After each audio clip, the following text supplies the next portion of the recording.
Part 2.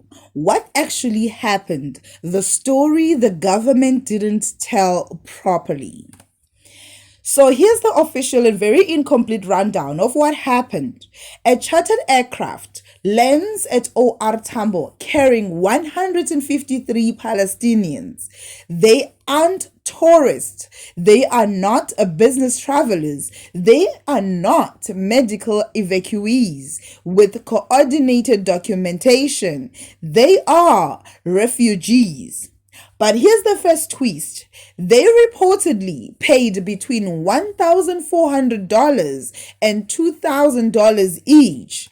That's between 24,000 rands to around 40,000 rands to an organization that promised them safe evacuation. This alone should raise red flags. Refugees do not normally pay cash for evacuation flights unless there's exploitation happening somewhere in the shadows. Their journey started in Rafah, in Gaza, a place known for being bombed, bulldozed, and suffocated by military operations. They were moved through the Kerem Shalom, Abu Salam crossing, then transported further through Israel, and eventually boarded onto a chartered flight that took them to Nairobi, Kenya, and from there to Johannesburg, South Africa. But then, plot twist number 2. They arrive in South Africa with no exit stamps from Israel. None. Not a single one. If you've ever traveled internationally, you know how impossible that is. Border controls don't forget. They don't skip.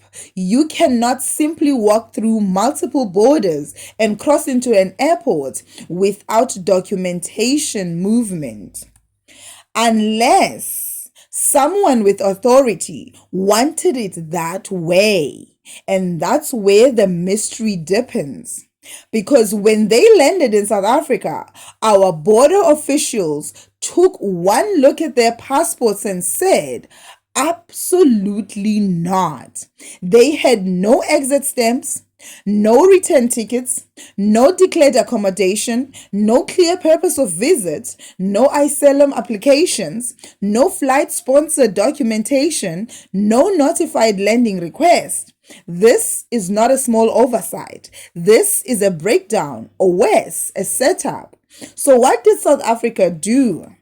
Well, for nearly 12 straight hours, the refugees were kept on a plane in intense heat, without medical assistance, without proper food, without understanding what was happening. Among them was the reported to be almost 9 months pregnant woman. And instead of decisive leadership from our government, what did we get? Confusion, contradictions, a painful dance of we don't know and we are investigating. Eventually, Gift of the Givers, a humanitarian NGO, stepped in and said, let us take responsibility. We'll host them. We'll care for them. We'll find them temporary shelter. And that, according to Home Affairs, was the reason 130 of them were finally allowed into the country on a 90-day visa exemption. The rest, 23 of them, flew on to other countries before any paperwork was finalized. The rest, 23 of them, flew on to other countries before any paperwork was finalized. Keep that in mind.